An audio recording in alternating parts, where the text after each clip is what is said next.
말씀 보겠습니다. 전도서 4장 11절 말씀입니다. 함께 읽겠습니다. 또 두 사람이 함께 누우면 따뜻하거니와 한 사람이면 어찌 따뜻하랴. 아멘. 전도서 4장 11절 말씀, 두 사람이 함께 누울 때라는 제목으로 말씀 보도록 하겠습니다. 신자는 주님과 함께하며 하나님 나라의 복을 누리는 자입니다. 그리고 이 복은 교회 안에서 형제 자매들과 함께 사랑하며 살 때 풍성하게 누릴 수 있습니다. 오늘 본문을 통해서 이에 대해 함께 살펴보도록 하겠습니다. 오늘 전도자는 두 사람이 함께 누우면 따뜻하거니와 한 사람이면 어찌 따뜻하겠느냐고 묻습니다. 이것을 타번역본에서는 또 둘이 함께 누우면 따뜻해지지만 혼자라면 어떻게 따뜻해지겠는가 라고 번역하고 있습니다. 본문은 두 사람과 한 사람을 대조하고 따뜻하다를 반복하면서 함께하는 것의 중요성을 강조하고 있습니다. 이것은 신자가 그 백성과 함께 해주시는 예수 그리스도 안에서 풍성한 복을 누릴 수 있다는 것을 교훈하는 동시에 신자는 교회 공동체 안에서 함께할 때 따뜻하고 복된 삶을 살아갈 수 있다는 것을 잘 교훈하는 말씀이라고 할 수 있겠습니다. 본문은 두 사람이 함께 누우면 따뜻하거니와 한 사람이면 어찌 따뜻하겠느냐고 묻습니다. 이것은 매우 일상적인 상황을 통해서 진리를 드러내는 말씀이라고 할 수 있습니다. 이 말씀을 보고 가장 먼저 알 수 있는 것은 우리 인생에는 추운 겨울이 찾아온다는 것입니다.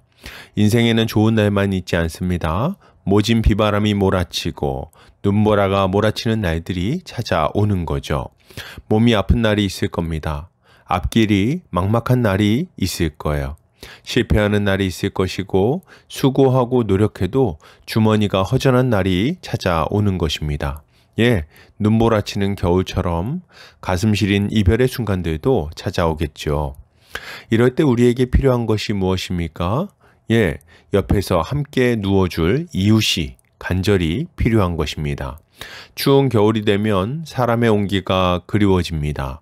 추운 집에 살더라도 함께 누울 사랑하는 가족이 있다면 얼마든지 버틸 수가 있습니다. 옆 사람의 온기를 느끼며 몸과 마음에 힘을 얻을 수 있기 때문이죠. 서로 끌어안고 두런두런 이야기를 하다 보면 어느덧 추위를 잊고 함께 웃음 짓게 되는 것입니다. 그러나 혼자 있다면 어떻겠습니까? 아무리 두터운 이불을 덮고 있어도 추위를 피할 수가 없습니다. 몸은 추위를 피할지 모르지만 마음은 여전히 쓸쓸하기 때문입니다. 여러분, 우리는 혼자 살 수 없습니다. 혼자서는 하나님이 주신 복을 온전히 누릴 수가 없어요. 하나님은 아담을 지으신 후에 얼마간 그가 혼자 지내도록 하셨습니다. 그리고 그 시간이 지난 후에 아담이 독처하는 것이 좋지 않다고 말씀하시면서 그의 갈비뼈를 취해 여자를 지으시죠. 이것은 매우 재미있는 사건입니다. 왜냐하면 아담은 하나님의 형상대로 피조되었고 무언가 부족한 존재가 아니었기 때문입니다. 그리고 이렇게 창조의 과정을 구분하신 것도 사람이 유일합니다. 다른 모든 피조물들은 암수를 함께 창조하셨어요. 오직 사람만 이런 과정을 거치게 하신 거죠.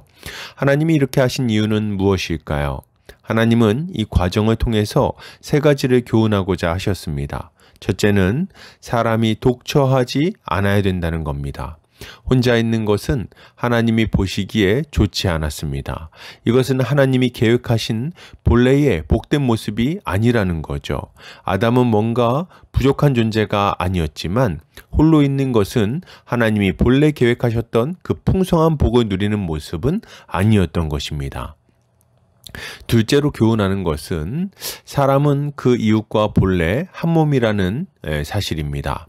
여자는 아담의 뼈와 살을 통해 지어졌습니다.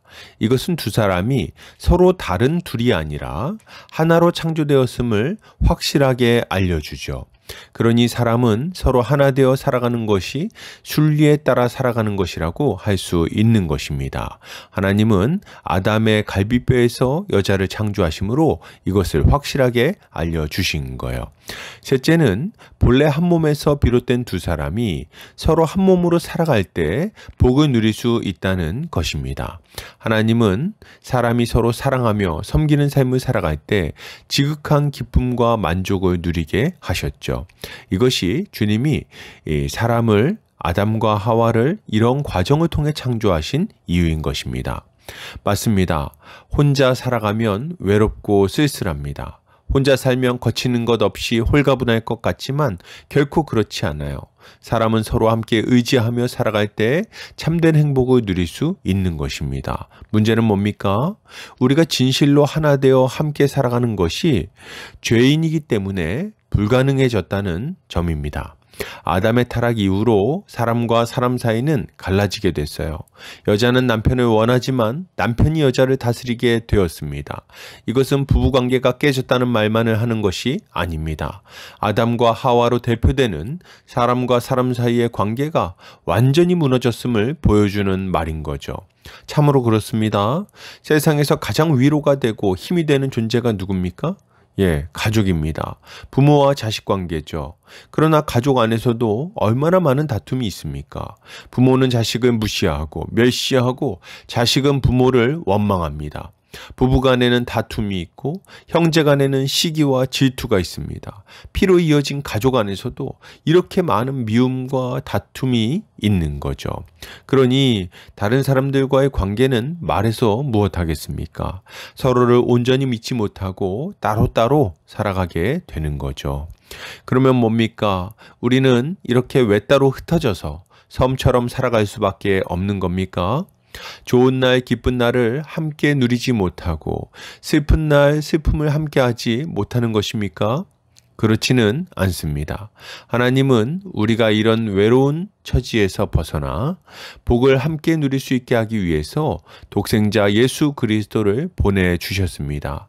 주님은 말씀하십니다. 볼지어다 내가 문 밖에 서서 두드리노니 누구든지 내 음성을 듣고 문을 열면 내가 그에게로 들어가 그와 더불어 먹고 그는 나와 더불어 먹으리라.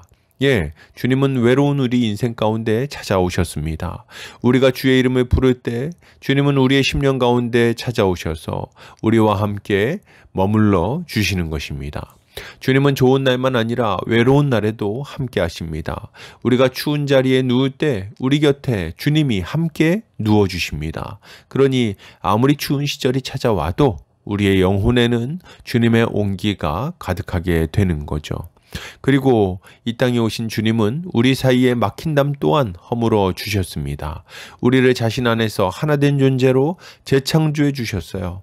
믿는 자들을 자신 안에서 다시 한 몸이 되어 함께 살아가게 만들어 주신 것입니다. 이제 믿는 자들은 외따로 살아가지 않아도 됩니다.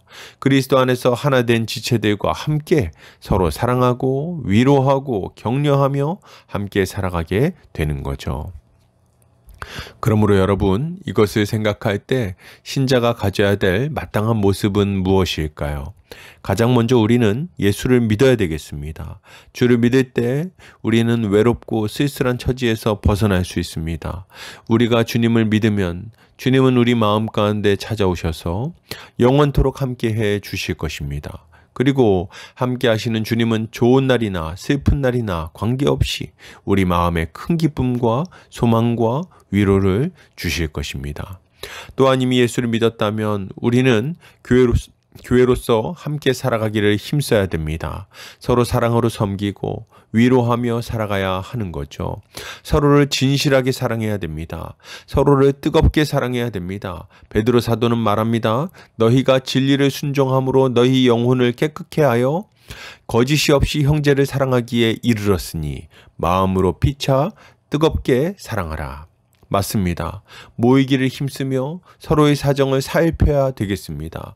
아픈 사람은 없는지, 낙심한 사람은 없는지, 난처한 처지에 처해 있는 사람은 없는지 잘 살펴야 됩니다. 혹시 시험에 들어서 믿음이 무너진 사람은 없는지를 잘 살펴야 하는 것입니다. 그리고 진리 안에서 교제하며 서로의 필요를 채워주어야 하는 거죠. 그리하여 서로가 서로에게 그리스도의 손길이 되어 함께 세워져 가야 하는 것입니다. 우리가 이렇게 뜨겁게 서로 사랑할 때 주님의 사랑은 우리 안에 온전히 이루어질 것이고 우리는 그 사랑 안에서 참으로 큰 행복을 누릴 수 있게 될 것입니다. 결론을 드립니다. 여러분, 예수를 믿읍시다. 그리고 믿음의 형제들과 함께 살아갑시다. 주님은 자신의 이름을 부르는 자들과 함께 하시며 그들을 하나 되게 하시고 함께 살아가는 자들의 인생을 참으로 복되게 하실 것입니다. 오늘도 주님의 지혜로 승리하는 성도님들 되시기를 주의 이름으로 축복합니다.